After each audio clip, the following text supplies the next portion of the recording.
बच्चों के लिए एक दिलचस्प कहानी। परी की बेटी। मुसन्निफ मुख्तार अहमद। ऐसी ही दूसरी दिलचस्प कहानियां सुनने और पढ़ने के लिए बराए करम हमारे चैनल को सब्सक्राइब कीजिए। अगर कहानियां पसंद आती हैं तो उन्हें लाइक और शेयर जरूर कीजिए। परी की बेटी। एक दफा का जिक्र है कि परिस्तान में एक बेहद गरीब परी अपनी बेटी के साथ एक टूटे फूटे से घर में रहती थी। उस परी का नाम अजरा और उसकी बेटी का नाम शहनाज था। कुछ अरसा पहले वो लोग काफी अमीर थे। अजरा परी का शौहर तिजारत करता था और उनके घर में खुदा का दिया सब कुछ मौजूद था। मगर फिर एक दफा ऐसा हुआ कि अजरा परी का शौहर बीमार पड़ गया। बीमारी इतनी बड़ी कि अपना काम वाम छोड़कर वो चारपाई से लग गया। अजरा परी को अपने शौहर से बेहद मोहब्बत थी। उसने शौहर की तीमारदारी में दिन रात एक कर दिए। उसकी बीमारी पर पैसा पानी की तरह बहाया, मगर उसके बावजूद उसका शौहर उसे और नन्ही परी शहनाज को अकेला छोड़कर चला गया। उनके पास जितना रुपया पैसा था वो तो सब अजरा परी के शौहर की बीमारी में लग गया था। उसके मरने के बाद वो लोग कौड़ी कौड़ी को मोहताज हो गए थे। अपनी गुजर बिसर के लिए अजरा परी ने चंद घरों में झाड़ू बर्तन और दूसरे काम शुरू कर दिए। इस तरह माँ बेटी जिंदगी के दिन पूरे करने लगेंगी। उनके पड़ोस में एक देव भी रहता था जिसका नाम काला देव था। जब अजरा परी का शौहर बीमार था तो अजरा परी ने इलाज के लिए काले देव से कुछ रकम कर्ज ली थी।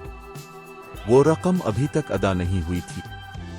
काला देव हर रोज अजरा परी से अपनी रकम की वापसी के लिए इसरार करता था, मगर अजरा परी के पास तो एक फूटी कौड़ी भी न थी। वो काले देव को उसकी रकम कहां से ला कर देती। काला देव उसका इनकार सुनकर मुंह बनाकर चला जाता था। एक रोज वो फिर अजरा परी के घर आया। उस रोज वो बहुत गुस्से में मालूम देता था। उसने आते के साथ ही पानी के घड़े पर एक लात मारी और दहन से जो चारपाई पर बैठा तो चारपाई की पट्टी ही टूट गई। अजरा परी सहम कर एक कोने में दो बिक गई। उसकी बेटी शहनाज परी ने खौफजदा अंदाज में कहा, अम्मी जान, चारपाई तो टूट गई है, अब रात को हमें जमीन पर सोना पड़ेगा। काला देव गुस्से से बोला, अजरा परी, अगर मुझे ये पता होता कि तुम मेरी रकम वापस करने का नाम ही नहीं लोगी तो मैं तुम्हें कभी भी रकम उधार देने पर राजी नहीं होता। तुम मुझे क्या समझती हो जो मेरी रकम अदा करने का नाम ही नहीं लेती हो। अजरा परी गिड़गिड़ा कर बोली, भैया काले देव, मेरी आमदनी बहुत कम है, हमारा ही गुजारा मुश्किल से होता है। काले देव ने अजरा परी की बेटी शहनाज परी का हाथ पकड़ा और उसे अपने साथ ले जाते हुए बोला, जब तक तुम मेरे पैसे वापस नहीं करोगी मैं तुम्हारी बेटी को अपने घर में नौकरानी बनाकर रखूंगा। मेरे घर की सफाई, खाना पकाना, झाड़ू देना, बर्तन धोना, पौधों को पानी देना और कपड़ों की धुलाई, ये तमाम काम अब तुम्हारी लड़की अंजाम देगी। अजरा परी काले देव के सामने गिड़गिड़ाने लगी, मगर उसका दिल जरा भी नर्म न हुआ। वो शहनाज परी को अपने साथ लेकर अपने घर चला आया। उसका घर बहुत बड़ा था। उसमें 8 बड़े बड़े कमरे थे और एक बहुत वसी बाग था। शहनाज परी को काले देव का घर पसंद आ गया। शहनाज परी 8-10 बरस की एक ज़हीन लड़की थी। उसने सोचा कि अगर वो काले देव का हुक्म नहीं मानेगी या इसके घर से भाग जाएगी तो वो जाकर उसकी अम्मी को तंग करेगा। इसलिए वो चुपचाप काले देव का हर काम करने लगी। सुबह उसके लिए नाश्ता बनाती, दोपहर का खाना पकाती और फिर घर के दूसरे कामों में जुट जाती। इन कामों से फारिग होती तो शाम के खाने में लग जाती। काले देव को भूख बहुत लगती थी। शहनाज परी के आ जाने से काले देव को बहुत आराम हो गया था। पहले उसे अपना हर काम खुद ही करना पड़ता था, मगर अब उसे खाना भी पक्का पकाया मिल जाता था और कपड़े भी धुले धुलाए मिल जाते थे। ना झाड़ू देना पड़ती थी और ना बर्तन धोना पड़ते थे। अब वो सारा दिन मजे से अपने बाग की हरी हरी घास पर टांग धरे आराम से लेटा रहता था।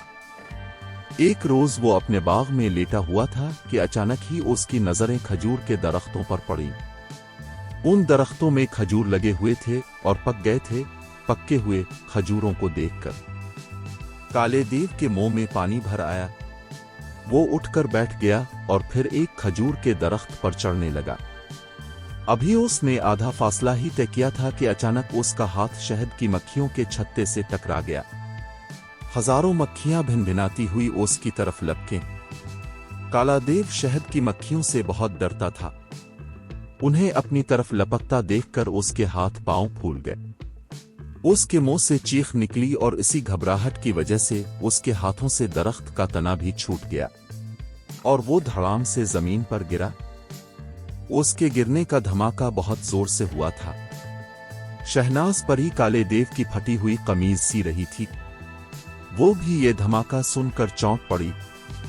वो भागकर जो खिड़की के करीब आई तो उसने काले देव को जमीन पर गिरा देखा। वो जल्दी से बाग में गई। काला देव दर्द के मारे कर्रा रहा था। उसने अपनी एक टांग की पेंडली को दोनों हाथों से पकड़ा हुआ था और अपना बड़ा सा मुंह फाड़ कर धाड़े मार मार कर रो रहा था। शहनाज परी उसे चुप कराने की कोशिश करने लगी। काले देव ने अपनी कमीज की आस्तीन से अपनी नाक पोंछी और भराई हुई आवाज में बोला, इतनी बुलंदी से सर के बेल गिरा हूं। सर बहुत मजबूत है, इसे जरा सा भी नुकसान नहीं पहुंचा है, मगर हाय मेरी टांग टूट गई है। शहनाज परी, अब मैं चलूं फिरूंगा कैसे? मुझे अपने गुनाहों की सजा मिल गई है। मैंने बहुत लोगों के दिल दुखाए हैं, इसी वजह से मुझे आज ये दिन देखना पड़ा है। ये कहकर काला देव फिर रोने लगा। शहनाज परी ने उसे तसल्ली दी और उसे बड़ी मुश्किलों से उसके कमरे में लाई। काला देव अपने बिस्तर पर लेटकर हाय हाय करने लगा। थोड़ी देर बाद उसने कहा, शहनाज परी, तुम्हारी नानी के पास परिस्तान का जादुई मरहम है, उसके लगाने से मेरी टांग ठीक हो सकती है, मगर मुझे यकीन है कि मेरे गिड़गिड़ाने के बावजूद भी मुझे वो मरहम नहीं देंगी। वो मुझसे बहुत नाराज हैं, क्योंकि आज से चंद साल कब्ल उन्होंने अपने खेतों में पानी देने के लिए अपने घर के पास एक बहुत गहरा कुआं खुदवाया था। वो इलाका चूंकि पहाड़ी इलाका है, इसलिए कुआं बहुत मुश्किल से खोदा गया था, मगर मैंने शरारत करने की नीयत से उस कुएं में दोबारा मिट्टी और पत्थर भर दिए थे। मेरी ये हरकत तुम्हारी नानी ने देख ली। उस दिन से वो मेरी शक्ल भी देखना पसंद नहीं करती। इतना कहकर काले देव ने एक ठंडी आह भरी और खामोश हो गया। इसके बाद उसे नींद आ गई। शहनाज परी बहुत रहमदिल थी। हालांकि काले देव ने उसका और उसकी मां का दिल दुखाया था, मगर उसकी टांग के टूट जाने के बाद उसे काले देव से हमदर्दी सी हो गई थी। उसकी ख्वाहिश थी कि काला देव फिर से चलने फिरने के काबिल हो जाए। इसे अब अपनी गलतियों का एहसास हो गया था। जब काला देव सो गया तो शहनाज परी उसके घर से निकली और उसने एक तरफ को उड़ना शुरू कर दिया। वो अपनी नानी अम्मा के घर जा रही थी। थोड़ी देर बाद वो अपनी नानी अम्मा के घर पहुंच गई। बुढ़ापे की वजह से नानी अम्मा बहुत कमजोर हो गई थी। उन्होंने शहनाज परी को देखकर बड़ी खुशी का इजहार किया। शहनाज परी ने नानी अम्मा को बताया कि चूंकि उसकी अम्मी ने देव का कर्जा वापस नहीं किया था, इसलिए वो उसको काम काज करने के लिए अपने घर ले आया है। अब दरख्त से गिरने की वजह से उसकी टांग टूट गई है। उसे अपनी गलतियों का एहसास भी हो गया है। वो बहुत तकलीफ में भी है, इसलिए वो उनके पास परिस्तान का जादुई मरहम लेने के लिए आई है ताकि काले देव का इलाज कर सके। नानी अम्मा दिल की बहुत अच्छी थी। हालांकि उस देव ने उनके साथ अच्छा सलूक नहीं किया था, मगर उन्होंने शहनाज परी से कहा, बेटी, मैं तुम्हारे रवैये से बहुत खुश हूं। अगरचे वो देव अच्छा नहीं है, उसने तुम लोगों के साथ बहुत बुरा सलूक किया है, मगर उसके बावजूद तुम उसकी मदद करना चाहती हो। ये बहुत अच्छी बात है। मुझे यकीन है कि तुम्हारा अच्छा सलूक देखकर उसे मजीद अपनी गलतियों का एहसास हो जाएगा। ये कहकर नानी अम्मा ने झट एक पुरानी सी संदूकची में से परिस्तान का जादुई मरहम निकालकर शहनाज परी को दे दिया और बोली, अगर मेरी तबीयत ठीक होती तो मैं भी तुम्हारे साथ ही चलती। खैर अब तुम जल्दी से इसे लेकर रवाना हो जाओ, इसके लगाते ही देव ठीक हो जाएगा। नानी अम्मा ने शहनाज परी को रुखसत कर दिया। नानी अम्मा से रुखसत होकर वो फिर काले देव के घर पहुंची और इसे जुग आकर बोली, मैं परिस्तान का जादुई मरहम ले आई हूं। काला देव तो खुशी के मारे उछल पड़ा। शहनाज परी ने उसकी पिंडली पर परिस्तान का जादुई मरहम लगाया तो काला देव पहले की तरह ही भला चंगा हो गया। उसका दर्द भी गायब हो गया और वो चलने फिरने के काबिल हो गया। अपनी टांग के ठीक हो जाने पर उसका खुशी से बुरा हाल था। वो अपने पूरे घर में नाचा नाचा फिर रहा था। शहनाज परी उसकी बच्चों की सी उछल कूद देखकर हंस रही थी। काले देव को एहसास था कि शहनाज परी ने इसकी ज्यादतियों के बदला नेकी की सूरत में दिया है।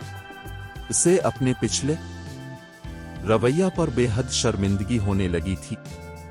उसने अजरा परी और शहनाज परी से अपनी तमाम गलतियों की मुआफी मांगी और अजरा परी का कर्ज भी मुआफ कर दिया और उसे अपनी तरफ से एक थैली भरकर अशरफियां भी दें। इसके अलावा इसने अजरा परी को अपनी बहन भी बना लिया था और उन दोनों को अपने ही घर में ले आया। अजरा परी के दिन फिर गए थे। उसने दूसरों के घरों में काम करना भी छोड़ दिया था। अब वो लोग निहायत ऐशो आराम से रहने लगे थे। काला देव बेहद शरीफ बन गया था। काले देव की इस तब्दीली पर सारे लोग हैरान थे। उन लोगों को क्या पता था कि शहनाज परी की एक जरा सी नेकी काले देव को रास्त पर ले आई थी। अब वो तीनों हंसी खुशी जिंदगी बसर करने लगे।